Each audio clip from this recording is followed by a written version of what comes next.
Urgent. L'État du Cameroun vole au secours de la FECAFOU pour sauver les lions indomptables.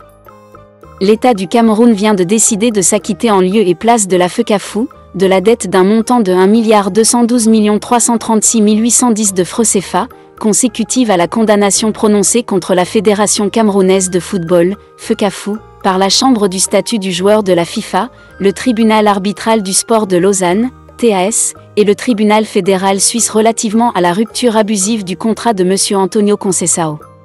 Avant d'y arriver, nous vous invitons à mettre une pause à cette vidéo, à cliquer sur le pouce bleu, vous abonner et activer la cloche de notification pour ne rien rater de nos prochaines vidéos. Découvrez les services de Statistical Model for Social Science Consultant. Ils offrent des analyses statistiques et modélisation avec SPSS, Stata, R, Python et autres, ainsi que la conception d'enquêtes et la collecte de données. Leur équipe vous accompagne également dans la rédaction de documents scientifiques et propose des formations spécialisées. Vous pouvez vous inscrire à la prochaine session de leur formation en économétrie et techniques quantitatives. Contactez-les aux adresses affichées ou cliquez sur le lien en description. Ne manquez pas cette opportunité. Le ministre d'État, secrétaire général de la présidence de la République, Ferdinand Goho a saisi le ministre des Finances en ces termes.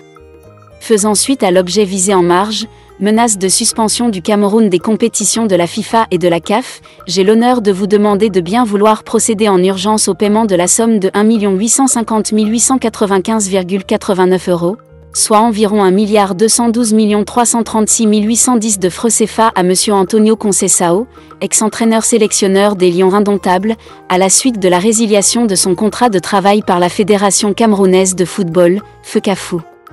Le ministre des Sports a quant à lui commis un autre communiqué dont la teneur est la suivante.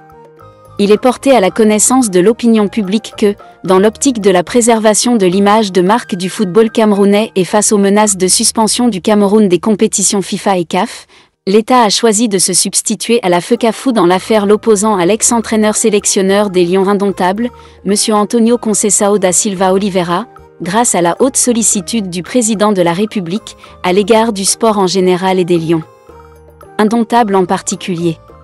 En effet, à la suite des différentes condamnations successivement prononcées contre la Fédération camerounaise de football, FECAFOU, par la Chambre du statut du joueur de la FIFA, le Tribunal arbitral du sport de Lausanne, TAS, et le Tribunal fédéral suisse, relativement à la rupture abusive du contrat de M. Antonio Conceição, la FECAFOU n'a pas été en mesure d'exécuter sa condamnation pécuniaire portant sur un montant de 1 850 895,89 €, soit environ 1 212 336 810 FCFA. Ceci, malgré des délais comminatoires et plusieurs relances les 12 janvier 2024 et 13 décembre 2024. De ce fait, bien que la charge incombe à la FECAFOU, reconnue fautive et dont la défaillance financière est mentionnée par la FIFA, le gouvernement du Cameroun a décidé de s'acquitter en ces lieux et places du montant susmentionné, représentant les indemnisations et les pénalités à payer à M. Antonio Conceição et certains de ses assistants. Dans la même veine, des mesures de dédommagement avaient déjà été prises en faveur des encadreurs nationaux du staff Conceição. Cette décision démontre que l'État met en place toutes les conditions nécessaires pour assurer de meilleures performances aux Lions indomptables. Il convient de rappeler l'exhortation du président de la République, en date du 10 février dernier, qui, après avoir félicité les Lions indomptables et leur encadrement, a appelé au sens des responsabilités de tous les acteurs.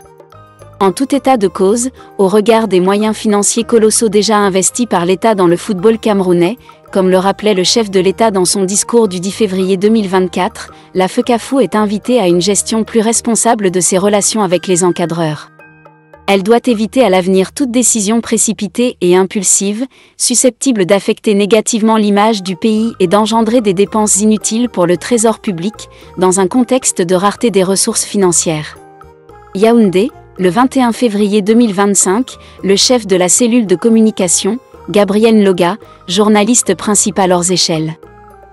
Découvrez les services de Statistical Model for Social Science Consultant. Ils offrent des analyses statistiques et modélisation avec SPSS, Stata, R, Python et autres, ainsi que la conception d'enquêtes et la collecte de données. Leur équipe vous accompagne également dans la rédaction de documents scientifiques et propose des formations spécialisées. Vous pouvez vous inscrire à la prochaine session de leur formation en économétrie et techniques quantitatives. Contactez-les aux adresses affichées ou cliquez sur le lien en description. Ne manquez pas cette opportunité.